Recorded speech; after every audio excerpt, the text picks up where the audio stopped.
Welcome to Limerick City, a place where history, culture, and modern life come together along the mighty River Shannon. Today, we're visiting one of Ireland's most impressive and atmospheric landmarks, King John's Castle. As you approach the castle, the first thing you notice is its sheer scale. Massive stone walls rise directly from the river's edge, dominating the skyline and instantly transporting you back in time. This is not just a castle you look at from a distance. It's a place you step into, explore, and truly experience. King John's Castle was built over 800 years ago, in the early 13th century, during a time when control of Ireland was fiercely contested. It was commissioned by King John of England, the same king famously associated with the Magna Carta. His goal was clear: to secure Norman power in the west of Ireland, and to control the vital River Shannon, one of the most important transport and trade routes in the country. But the story of this site begins long before the Normans arrived. Long before these stone walls were built, King's Island was home to Viking settlers. In fact, Limerick itself was founded as a Viking settlement around the year 922. The Vikings chose this location carefully, using the river for trade, travel, and defense. Archaeological discoveries beneath the castle reveal the remains of Viking houses, streets, and everyday life. These discoveries remind us that this island has been strategically important for over 1,000 years. The castle we see today is a classic example of Norman military architecture. Unlike many castles, King John's Castle does not have a central tower or keep. Instead, its strength lies in thick curtain walls, reinforced by large, round towers designed to withstand attack and defend every possible approach. Over the centuries, King John's Castle played a key role in many of Ireland's most dramatic conflicts. It endured numerous sieges, particularly during the turbulent 17th century. And now, let me take you on a little tour of King John's Castle, where I'll introduce you to a few important people and share some fascinating facts from that time. Meet Nicholas the Mason. Nicholas, waiting to tell you about the building of this castle. Hurry, he has to get back to the site. Nicholas de Onderley, master carpenter to King John, who worked on his castle in Carlingford, was paid 9 days in 1215. This would have bought him about 6 bottles of French wine. There you are. Tell me, is Tom the Mason hard at work? That scoundrel is as lazy as a lizard. Well, speak up. Are you not my apprentice? Where is that rascal? A drifting idle chatter, no doubt. I am Nicholas. I am the master stonemason. I draw the designs, hire the workers, oversee the building of this great castle. It is magnificent work, and I have traveled a great distance for it. I'll say that I am not Irish. My own is France, but to be a mason is to travel. Our skills are rare and in great demand. You are here to meet with the constable? Yes. Well, I pray you wait your turn. I have a crisis. My workers, they will not work. I have many excellent masons in the workshop, but this is a problem with just one or two. This fellow, Tom, like the rest of my men, he carves the block to my measurements and then chips his mark into the stone, but by the cross he is so slow. All day long he talk and talk. I shout, come! Less talking, more tapping. He hears me not. I think it is time to find an apprentice I can train. How long have you been at this castle? Little on the small side. Needs to build up some muscle, but quiet. He doesn't talk much. Like that. D'accord. You will do. Go over to the workshop, I will give you a trial. If you work hard and learn well, your work will last for centuries. Men and women will speak your name, admire your work. Perhaps from this very spot, their eyes upon this very castle. The constable approaches. Enough dreaming. I'm looking into the workshop. Limerick in 1535. King John's Castle. At this time, King John's Castle was used as a prison and had long been bastion of royal authority. The castle was great need of repair, however, and was not practical to defend. Meet Willem, the moneyer, a very important man. Willem oversaw the mint, creating coins stamped with King John's name. Good day, friend. Hurry a moment, and answer me this. Will it be heads or tails? Make haste, make haste. Well, what say you, is king or crescent moon? 'Tis king, a noble King John.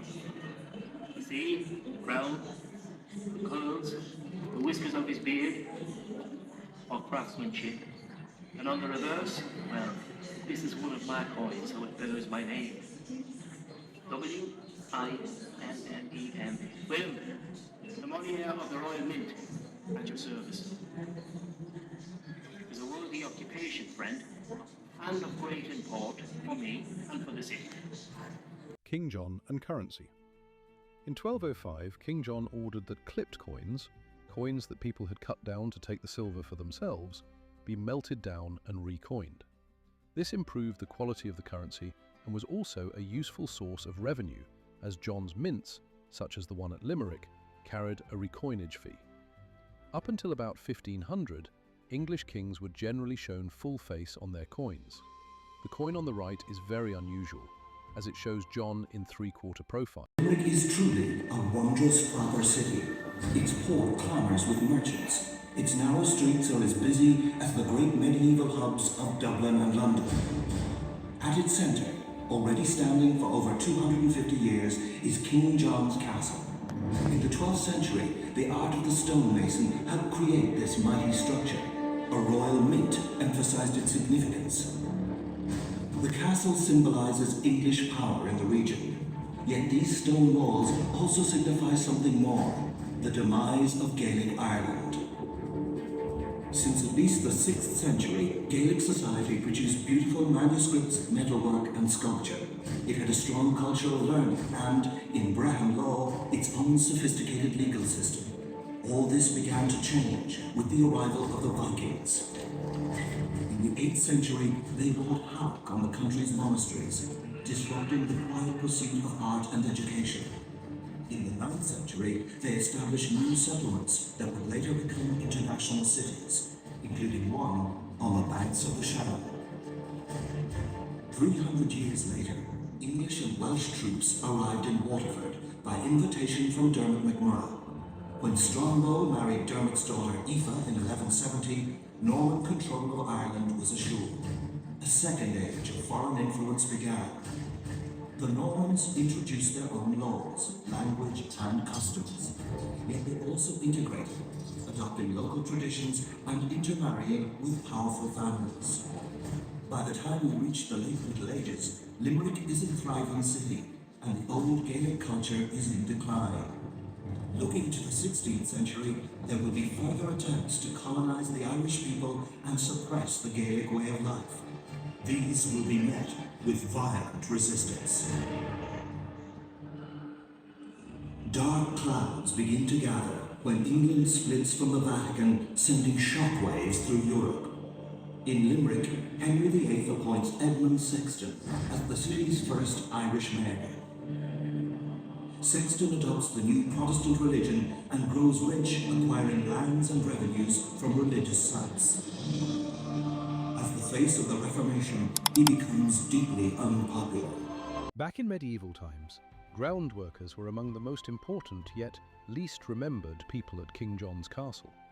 These were not knights or nobles, but ordinary men, and sometimes teenagers, whose hard physical labour made the castle possible to build, maintain, and defend.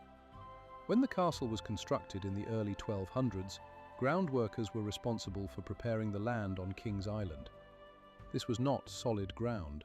It was riverside terrain, prone to flooding, soft soil, and shifting foundations. Workers had to dig deep trenches, move huge amounts of earth, and create stable bases for the massive stone walls. Much of this work was done using only basic tools: wooden shovels, iron picks, wedges, and baskets for carrying soil and rubble. Stone was another major part of their work. Ground workers helped quarry limestone locally, break it into manageable blocks, and transport it to the building site. This was heavy, dangerous labor. Injuries were common, and there was little medical help available. A broken limb or crushed hand could mean the end of a worker's livelihood. Once the castle was built, ground workers didn't disappear.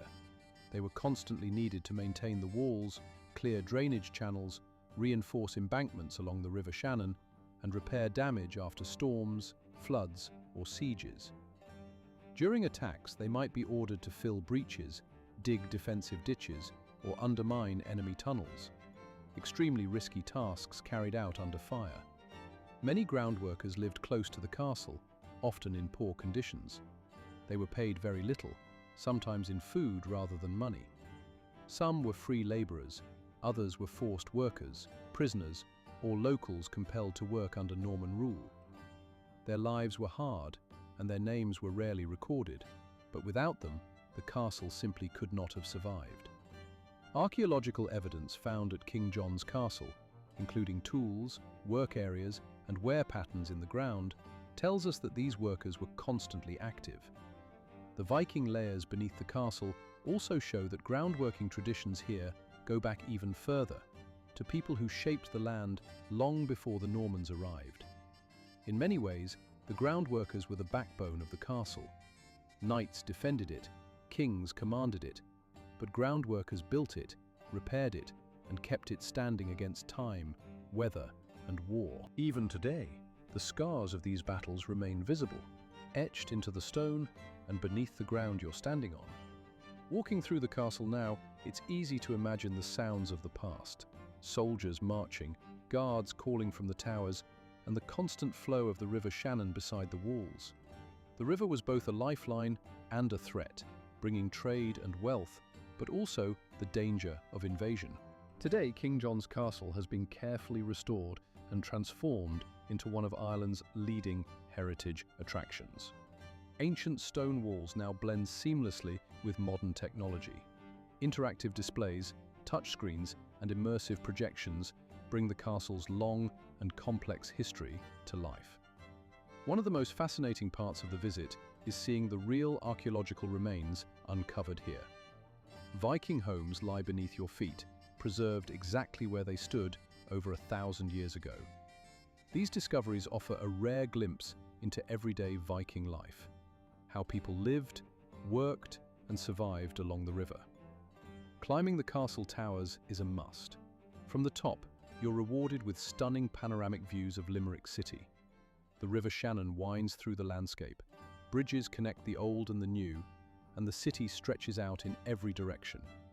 Today, the castle is alive once again, welcoming visitors from all over the world. Families, history lovers, and travelers all passing through its gates, each connecting with the past in their own way. As the sun sets over the River Shannon, the stone walls glow with warm light, and the castle feels timeless. It's a place where the past feels close, where every stone tells a story, and where history truly comes alive. Thank you for joining me on this journey through King John's Castle here in Limerick City. If you enjoyed this travel vlog, don't forget to like the video, subscribe to the channel, and share it with fellow travelers. Until next time, keep exploring, and I'll see you in the next adventure.